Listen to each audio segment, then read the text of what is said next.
Sturge and Emily, I want to begin with you. You're watching these scenes unfolding at UCLA. We saw what happened at Columbia, protests getting out of control. But compare that to your own campus, University of Florida, where they sent around a statement saying, look, we ain't a daycare. We're going to shut this stuff down. Why do you think the response on your campus is so different from what you've seen throughout the country?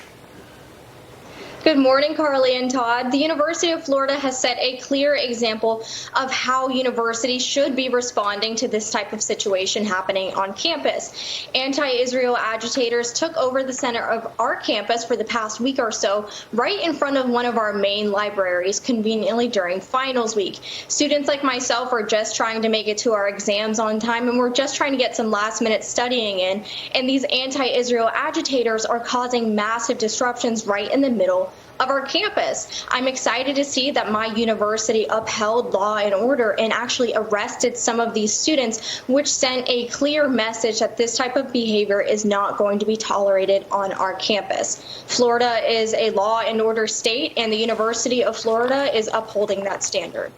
Kayla, tell us a little bit about your experience on the campus of NYU as a Jewish student. Absolutely. Thank you so much for having me, Carly and Todd. So my experience has been pretty different. NYU actually threatened suspension for these protesters over 2 days ago. And the protests are still going on. They're still there. And if anything, they're even more pervasive than they were before. I've heard chants like Intifada revolution, inciting violence against Jews. My friends have been told to go back to Poland. And as a Jewish student myself, this makes me feel extremely unsafe on campus. And I can only hope that NYU will follow through with their promises and restore safety to our campus. I mean, there's a pattern here, and we need to call out what we see as the pattern, Emily. Red states, by and large, are shutting down these protests, and blue states are allowing the scenes to unfold like we saw yesterday at Columbia and literally, as we speak, at UCLA. Why? What is it in the makeup of the leaders of both of these states that the blue states say, we're going to wait until it gets to a point of a riot before we step in, and the red states say, not on our watch? Your thoughts, Emily? Like I said, Florida is a law and order state. Governor DeSantis and our university president, Ben Sasse, have made that clear, and the University of Florida is upholding law and order. The University of Florida is a prestigious institution for hardworking students like me. We're not a daycare for disruptive protesters who act like children. Protesters need to understand that campuses aren't places where they can just have this disruptive behavior. Instead, campuses are places where individuals are expected to act responsibly and be held accountable for their actions. The arrest of these pro-Palestinian protesters sends a clear message that these disruptive and violent actions will not be tolerated on our campus, and that individuals who violate university policies and regulations will, and they should, face consequences. Kayla, what are professors on NYU's campus, how are they responding to this in terms of Jewish students versus pro-Palestinian students? What has your experience been with the professors? Unfortunately, professors haven't been so great through all of this, and we've been seeing this from the start of October 7th. A lot of professors have actually encouraged these protests. They've encouraged students to go to these protests, even for extra credit, oftentimes.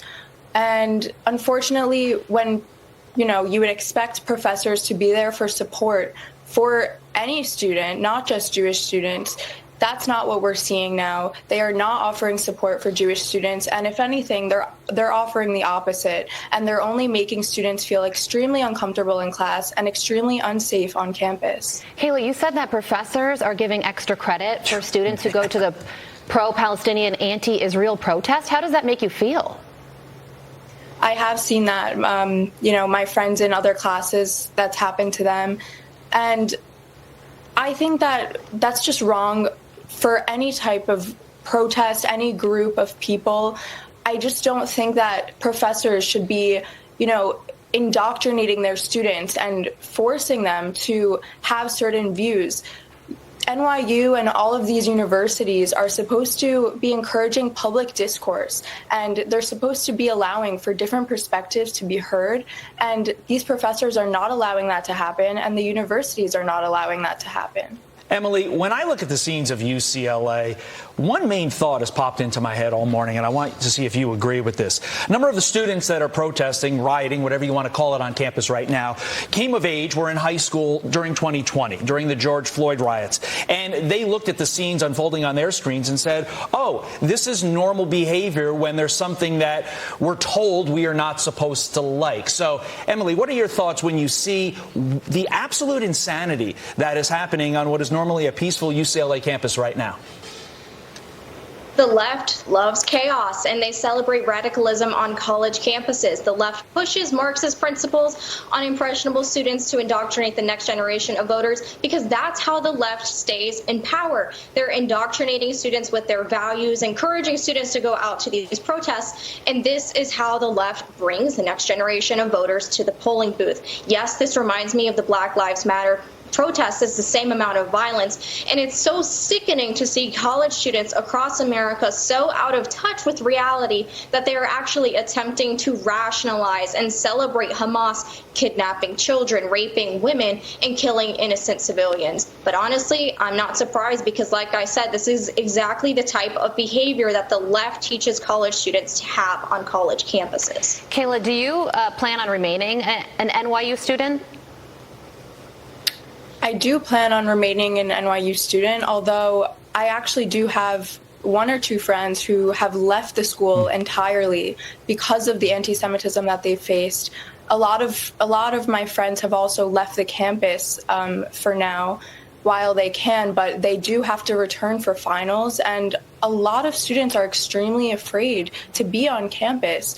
You know, you're hearing these anti-Semitic chants, and they're allowed to continue by our administration. The administration is not being strong the way that the Florida schools are, and they're just not taking the action that we need to see. Kayla, Carly asked you about the faculty. What should happen to the faculty that are literally encouraging these protests, giving extra credit, and basically fomenting what we're seeing on these campuses? To me, that seems like a fireable offense. What do you say? Right, absolutely. I mean, it's difficult, of course, because obviously some professors are tenured, and you know that's been a large issue at hand. But I do think that the administration needs to have a talk with these professors who are really trying to indoctrinate their students, really trying to push their views on their students. This is not okay. This is not acceptable. And this is not what students are going to these universities for. I, for one, I myself went to college hoping for public discourse, hoping for open debate, and that is not what I'm seeing. I would say tenure ends when violence starts. Well, you are both well-spoken young women with bright futures ahead. Kayla Hutt, Emily Sturge, thank you both so much for joining us this morning. Thank you so much.